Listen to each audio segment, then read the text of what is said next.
ఒక ట్రైన్ గంటకు 300 కిలోమీటర్ల వేగంతో పరిగెడుతుంది.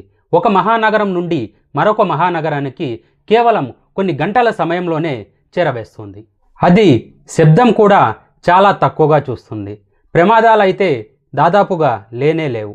అదే బుల్లెట్ ట్రైన్. అసలు బుల్లెట్ ట్రైన్ అంటే ఏంటి? ఈ బుల్లెట్ ట్రైన్ని ఎవరు కనిపెట్టారు? ఎందుకు కనిపెట్టారు? సాధారణ ట్రైన్కు ఈ బుల్లెట్ ట్రైన్కు డిఫరెన్స్ ఏంటి? జపాన్లోని బుల్లెట్ ట్రైన్స్ ఎందుకంత famous?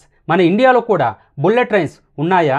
Vande Bharat ట్రైన్కు bullet ట్రైన్కు difference ఏంటి అనే విషయాలన్నీ మనం ఈ వీడియోలో క్లియర్గా తెలుసుకోబోతున్నాం.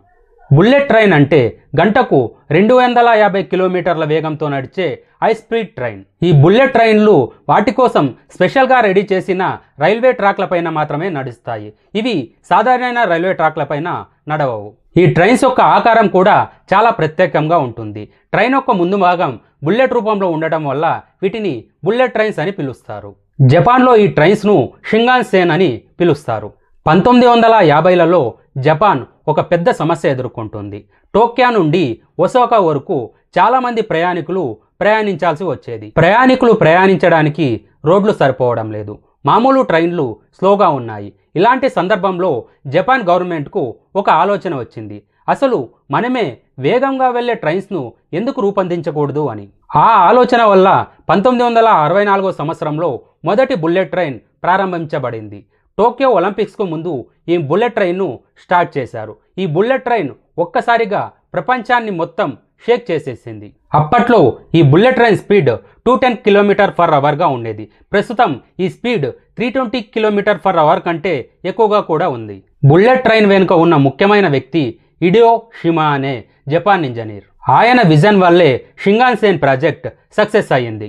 అందుకే ఇప్పటికీ హిడెయో షిమాను బుల్లెట్ ట్రైన్ ఫాదర్గా పిలుస్తారు. ఇప్పుడు బుల్లెట్ ట్రైన్కు మరియు సాధారణ ట్రైన్కు ఉన్న డిఫరెన్స్ కనుక చూసుకున్నట్లయితే, సాధారణ ట్రైన్ అయితే గంటకు 80 నుండి 120 కిలోమీటర్ల వేగంతో ప్రయాణిస్తుంది. అదే బుల్లెట్ ట్రైన్ అయితే గంటకు 250 నుండి 320 కిలోమీటర్ల వేగంతో ప్రయాణిస్తుంది. సాధారణ ట్రైన్ అయితే మామూలు ట్రాక్ పైనే వెళ్తుంది.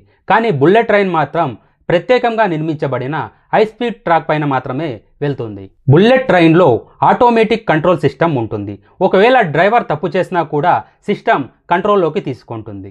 జపాన్లో బుల్లెట్ ట్రైన్స్ రావాల్సిన టైం కంటే లేట్గా రావడం చాలా తక్కువగా చూస్తూ ఉంటాం. కానీ సాధారణ ట్రైన్స్ మాత్రం రెగ్యులర్గా లేట్గా రావడం మనం గమనిస్తూనే ఉంటాం. ఇకపోతే బుల్లెట్ ట్రైన్స్లో వైబ్రేషన్ మరియు సౌండ్ కూడా చాలా తక్కువగా ఉంటుంది. బుల్లెట్ ట్రైన్స్ వలన టైం సేవ్ అవుతుంది, ట్రాఫిక్ తగ్గుతుంది, అలాగే విమానాలపైన ఒత్తిడి కూడా తగ్గుతుంది. ఈ బుల్లెట్ ట్రైన్స్ వల్ల కాలుష్యం తగ్గుతుంది, ఆర్థికాభివృద్ధి కూడా పెరుగుతుంది. ఒక నగరం నుంచి మరొక నగరానికి త్వరగా వెళ్ళడం వల్ల బిజినెస్ కూడా చాలా వరకు ఇంప్రూవ్ అవుతుంది. ఇకపోతే జపాన్లోని బుల్లెట్ ట్రైన్స్ ప్రపంచంలోనే ఎందుకు నంబర్ 1 అని మనం గనక చూసుకున్నట్లయితే, 1964 నుండి ఇప్పటి వరకు పెద్దగా బుల్లెట్ ట్రైన్ ప్రమాదాలు జరగలేదు.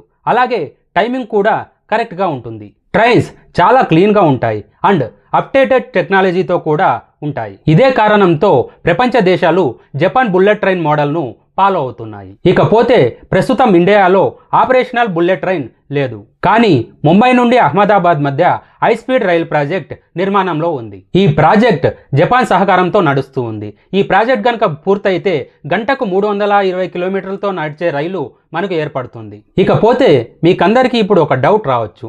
వందే భారత్ ట్రైన్ కూడా చాలా వేగంగా వెళ్తుంది కదా, మరి ఎందుకని వందే భారత్ రైలు బుల్లెట్ ట్రైన్ కాదు అని? Vande Bharat speed 160 km/h. అదే బుల్లెట్ ట్రైన్ స్పీడు 250 km/h కంటే ఎక్కువగా ఉంటుంది. అంతేకాకుండా వందే భారత్ ఎక్స్ప్రెస్ మామూలు ట్రాక్లపైన కూడా నడుస్తుంది. కానీ బుల్లెట్ ట్రైన్ మాత్రం దానికోసం ప్రత్యేకంగా తయారు చేసిన ట్రాక్లపైన మాత్రమే నడుస్తుంది. అందుకే వందే భారత్ ఒక ఫాస్ట్ ట్రైన్ మాత్రమే, అంతేకాని ఇది హై స్పీడ్ బుల్లెట్ ట్రైన్ అయితే మాత్రం కాదు. ఇప్పుడు మీకు బుల్లెట్ ట్రైన్ గురించి పూర్తి అవగాహన వచ్చింది అని అనుకుంటున్నాను. మీరు ఏమనుకుంటున్నారు? అసలు మన ఇండియాలో బుల్లెట్ ట్రైన్ అవసరమా, లేదా వందే భారత్ ట్రైను మనకి సరిపోతుందా అనే విషయాన్ని మీరు కామెంట్ల రూపంలో తెలియజేయండి. మీకు మరిన్ని ఇలాంటి ఇన్ఫర్మేటివ్ వీడియోస్ కావాలంటే ఈ వీడియోకు ఒక లైక్ చేసి ఈ వీడియోను మీ ఫ్రెండ్స్కు షేర్ చేసి అలాగే మన ఛానల్ను సబ్స్క్రైబ్ చేయడం మాత్రం మర్చిపోవద్దండి.